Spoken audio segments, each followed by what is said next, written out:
और गली मोहल्ले सोसाइटीज में घूमने वाले आवारा कुत्ते शेल्टर होम में नहीं रहेंगे। सुप्रीम कोर्ट ने आज अपने पुराने फैसले में बदलाव करते हुए कई महत्वपूर्ण बातें जोड़ी हैं।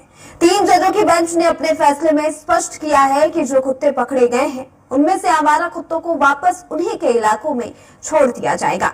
हालांकि छोड़ने से पहले कुत्तों की नसबंदी की जाएगी। इसके साथ ही सार्वजनिक जगहों पर कुत्तों को खाना खिलाने से मनाही रहेगी।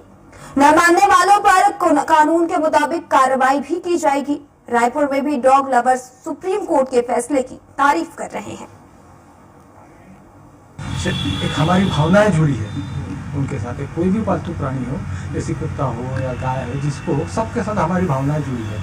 इसलिए कोर्ट का आदेश है, चलो ठीक है। लेकिन वो जो अभी जो होता है, अभी बहुत से हमने पेपर में सुने हैं, तो उस चीज़ के लिए अगर कुछ दूसरा पर्याय निकलता है तो सुप्रीम कोर्ट के आदेश हमें मान्य है। लेकिन अगर उस चीज़ के लिए अगर कोई उपाय नहीं है तो फिर इस कोर्ट के आदेश को, उसके लिए भी कुछ सोचना जरूरी है।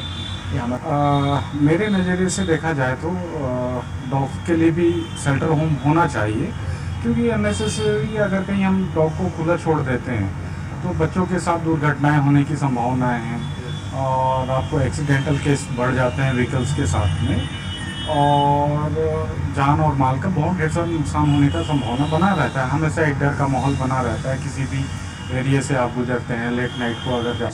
ऑर्डर्स पूरे देश के लिए आए हैं। देखिए, पहले भी एनिमल बर्थ कंट्रोल रूल्स 2001 से बने हुए हैं, उसी के ही पालन में सुप्रीम कोर्ट ने बात कही हुई है।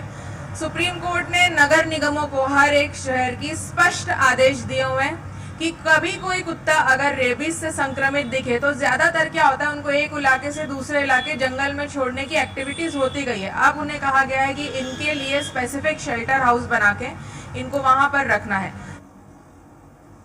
तो कुत्ते जो है वो नेचर का एक हिस्सा है, लोगों का हिस्सा है, तो कहीं ना कहीं सुप्रीम कोर्ट ने भी इसी चीज़ के संदेश दिए हैं कि इन्हें गोद लिया जाए, इन्हें खाना खिलाया जाए, इनका ध्यान रखा जाए। अगर ये काट रहे हैं तो इनको शेल्टर होम में शिफ्ट किया जाए, जहाँ पे इनका इलाज होगा, देखभाल होगी। और अगर कोई ऐसा कुत्ता है जो रेबीज संक्रमित है तो उसके ऊपर स्पेशली सुप्रीम कोर्ट ने बोला है कि उसको अलग किया जाए, ताकि वो न्यूसेंस ना क्रिएट करे और ना ही बीमारियां फैले।